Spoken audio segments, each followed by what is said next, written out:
La personne, on ne dit pas qu'il a interdit de faire le taqlid. On ne dit pas aussi qu'il a interdit à quelqu'un de suivre un mazhab.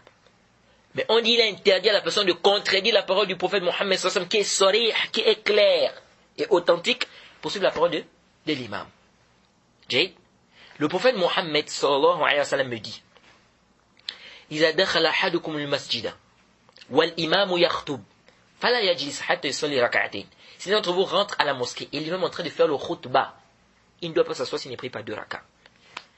Ce hadith est clair ou il n'est pas clair? Il est clair.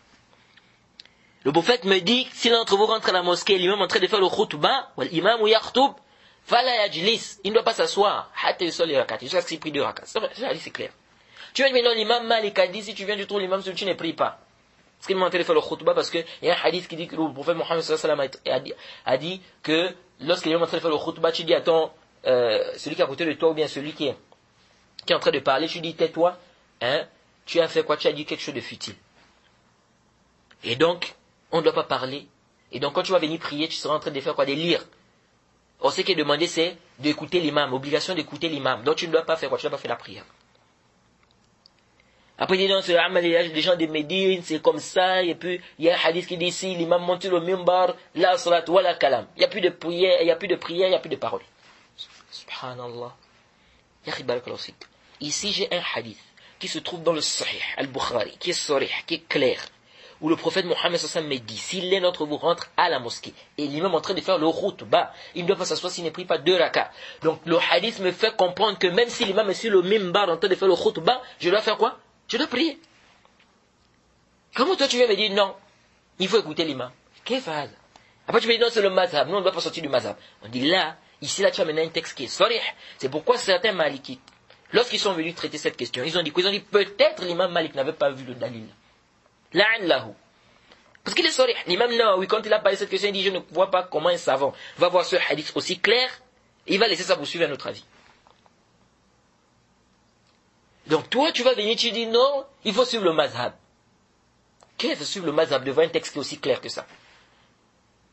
Et tellement il y a d'autres qui sont allés dans le ta'assoub, dans le fanatisme, ils sont arrivés à dire non, en fait, bon, l'imam yakhtoub, en fait, la partie qu'il dit yakhtoub là, c'est pas en fait sahih.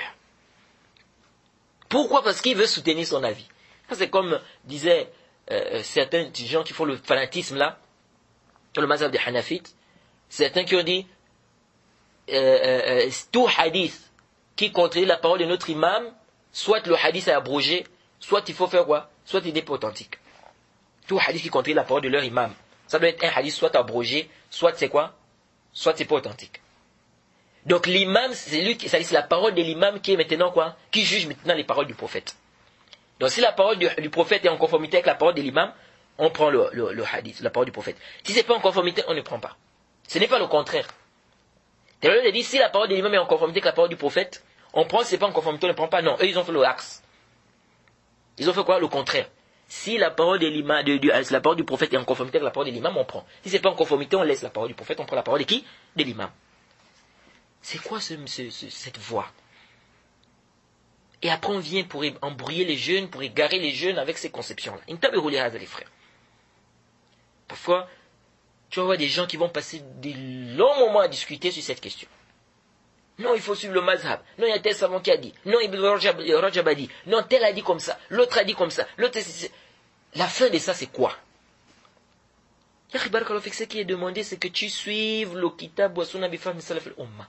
Obligatoire. C'est ce qui t'est demandé. Tu es susceptible d'être châtié si tu refuses de suivre la parole du prophète, la parole d'Allah. C'est-à-dire, si tu ne fais pas de tawbah, tu refuses la parole du prophète Mohammed sallallahu alayhi wa sallam, tu ne fais pas de tawbah, tu es susceptible d'être châtié. Tu ne fais pas de tawbah. On t'amène la parole du prophète, tu contredis ça. Bil hawa. Tu es susceptible d'être châtié. Maintenant, la parole de l'imam. Allah va me châtier parce que je n'ai pas suivi la parole de l'imam. Là. Allah ne va pas me châtier parce que je n'ai pas suivi la parole de l'imam. Parce que la parole de l'imam n'est pas un dalil en soi. La parole de l'imam n'est pas un dalil en soi. Le dalil, c'est quoi? C'est Allah a dit, le prophète a dit.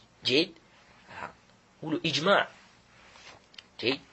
Ça c'est de manière quoi? De manière générale. Ok. Et là je ne parle pas des tafsilat.